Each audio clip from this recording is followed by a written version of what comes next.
रहे हो। जैसे एक आम इंसान हिंदू धर्म में अगर देखा जाए, सुबह वो दिया बाती करेगा, शाम को करेगा, अपनी जो भी उसकी इच्छा है उसके हिसाब से, या फिर एक नियम भी बन जाता है तो कुछ लोगों इच्छाओं की पूर्ति की मूर्ति है वो, फिर वो भगवान की नहीं हुई ना।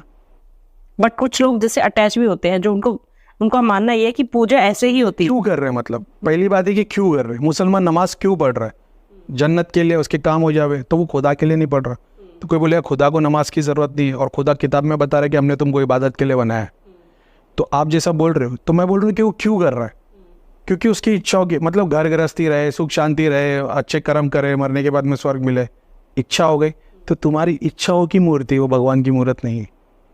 जहाँ क्योंकि जब तुम भगवान मानते हो ना, तो फिर उसके लिए टाइम नहीं मिलेगा आपको। अगर जब भगवान देखना शुरू करोगे तो अपने माँ के पैरों से टाइम नहीं मिलेगा, बीवी की सेवा से टाइम नहीं मिलेगा, बीवी को हस्बैंड की सेवा से टाइम नहीं मिलेगा, बच्चों की सेवा, तुम्हारे को दूसरी चीज़ करने को टाइम ही नहीं मिलेगा। दुनिया में इतनी चीज़ें कि अगरबत्ती जलाने का भी टाइम नहीं मिलेगा।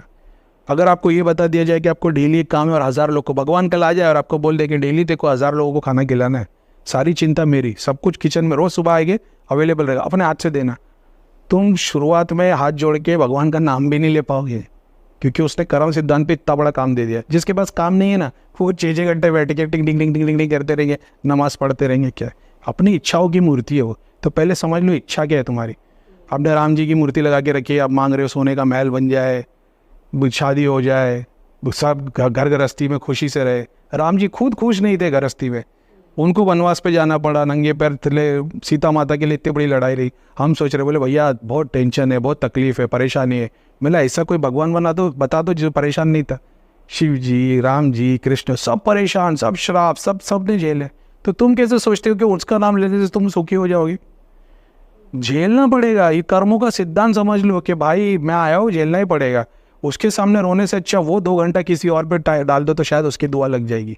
क्योंकि मैं रोज़ 2 घंटा बैठा हूँ भगवान को कि पूरा कर ले, पूरा कर ले। ये 2 घंटा कहीं दे दो गरीब को, फ़कीर को, अंधे को, अनाथ को। अनाथ की पूजा में शिव जी सबसे ज़्यादा खुश होते हैं, क्योंकि शिव जी के कोई माँ बाप नहीं है। कौन सिखा रहा है ये?